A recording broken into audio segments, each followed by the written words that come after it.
Good morning, dear students. I hope you all are fine. In our previous class, we learned about the swayamvara of Amritaprabha and Meghavahana. Today, we should continue that one. The couple moved forward to seek the king's blessings. As the king stepped down from his throne, the priest cried out in surprise, "Your Honor, the parasol of Varuna has cast its shadow over the prince." The couple moved forward. The couple approaches the king to receive his blessing. And one priest is there that exclaims that the parasol of Varuna. He said, "Your Honor, the parasol of Varuna has cast its shadow over the prince."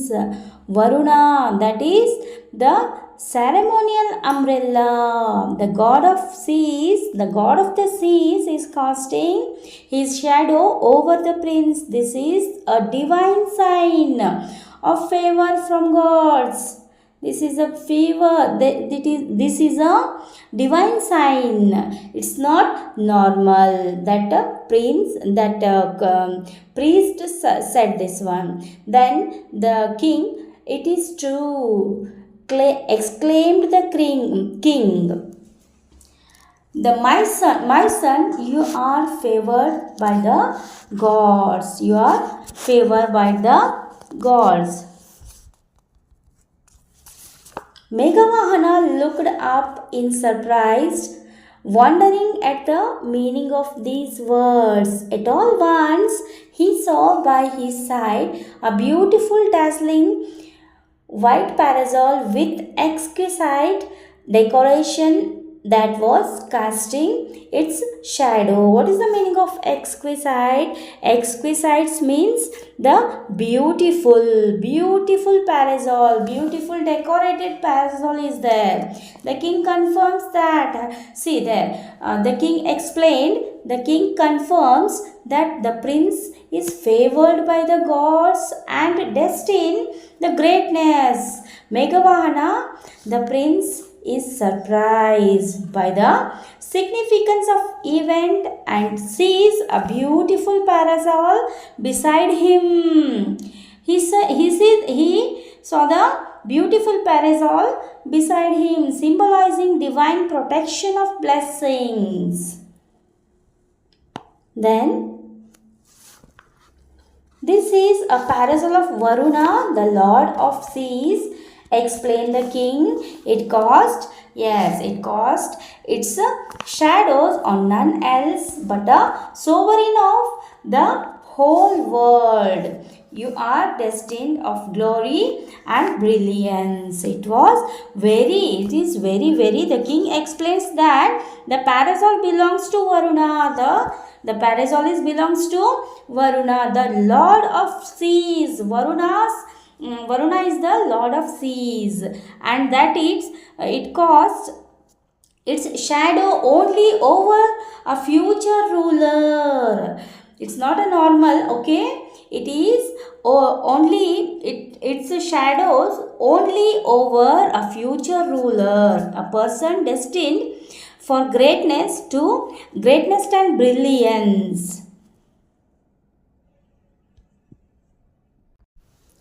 Dazed by these portents and by his good fortune, Meghavahana brought his bride and the divine parasol back home. See there, after this all event, Meghavahana returns home, his kingdom, with his bride. Who is his bride? Amritaprabha, and the divine parasol, and feeling fortunate and blessed. Yes, they back home with his divine parasol. Upon his return, the ministers of Kashmir court sought him out and offered the throne to him. "We are dissatisfied with our present ruler," they said. He has devoted himself to a life of prayer, and the affairs of the kingdom lie neglected. The People suffer because of this. Your noble character and bravery are well known in these parts. Honor us and the land by accepting our offer. So, when that Meghavahana and Amritaprabha were back home, the ministers of the Kashmir court, dissatisfied with their current ruler, approach Meghavahana and offer him the throne. They say, the current king has neglected the kingdom in favor of prayer, causing suffering among the people. The urge Meghavahana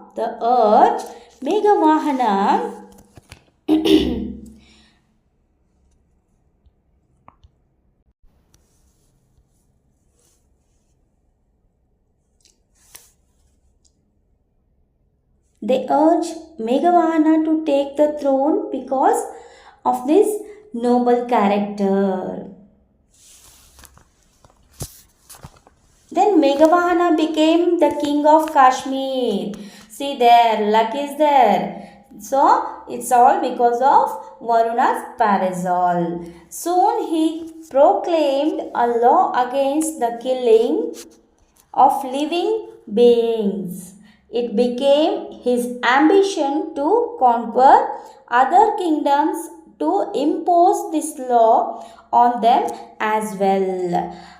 See there. Meghavahana accepted the offer there and become the king of Kashmir. He immediately introduced a law forbidding the killing of living beings, marking the start of his reign. His ambition grows and he decides to conquer the kingdoms to impose their law on them as well. Then Meghavahana, next part, once while on an expedition near the sea, the king told his weary army to rest the shade of some palm groves.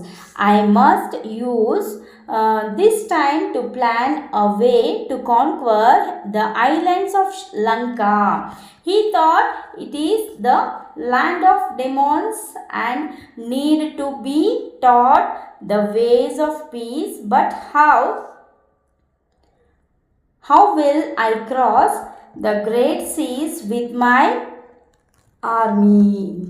So during that expedition near the sea, Meghavahana reflect on his plans and conquer the islands of Lanka, thinking that it is a land of demons and there needs to be taught peace. However, it is that he worries about how to cross the sea with his army.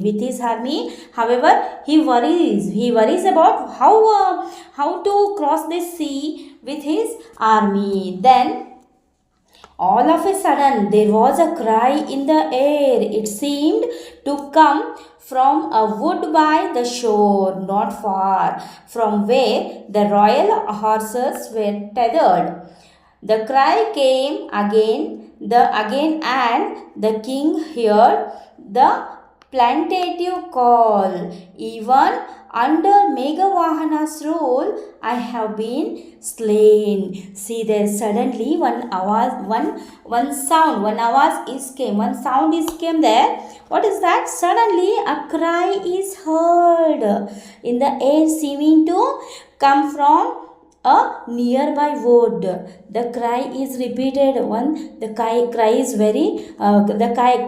repeated and repeat. The king realized that it's a call for help.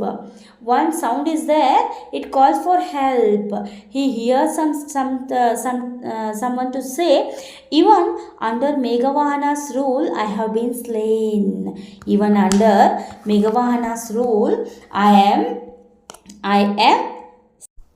In his agitation, the king did not wait to summon his officers but ran towards the wood.